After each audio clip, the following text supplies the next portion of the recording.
আসসালামু আলাইকুম। আপনাদের মাঝে ছোট্ট একটা ভিডিও নিয়ে চলে আসলাম। আজ আমি খিচুড়ি রান্না করেছি দেখেন। প্রথমে আমি তেলটা ভালো করে গরম করে নিলাম। নিয়ে এখানে কিছু পেঁয়াজ কুচি দিয়েছি। পেঁয়াজ কুচি দিয়ে ভালো করে লাল করে নিয়ে আদা রসুন বাটা দিয়ে কিছু সময় আদা রসুনটা ভেজে নিলাম।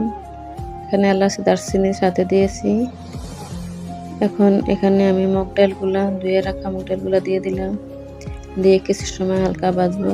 ভাজে হলুদ, লবণ, গরম মশলা গুঁড়া, ধনিয়ার গুঁড়া দিয়ে কিছু সময় নেড়ে ছেড়ে এখানে আমি ধুয়ে রাখা চালগুলা দিয়ে দিব। চালগুলা দিয়ে ভালো করে 5 মিনিট ভাজবো। যখন ভালো করে চালগুলা ভাজা হবে তখন আমি এখানে পরিমাণ মতো গরম পানি দিব। গরম পানি দিয়ে 20 মিনিট ঢাকনা দিয়ে রান্না করব। কীরকম হয়েছে আমার খিচুড়িটা আপনারা সবাই কমেন্টে বলে জানিয়ে দিবেন। আমার ভিডিওটা যদি ভালো লাগে আপনারা সবাই লাইক, কমেন্ট, শেয়ার করবেন, সাবস্ক্রাইব করবেন, আমার পাশে থাকবেন। অসংখ্য ধন্যবাদ সবাইকে।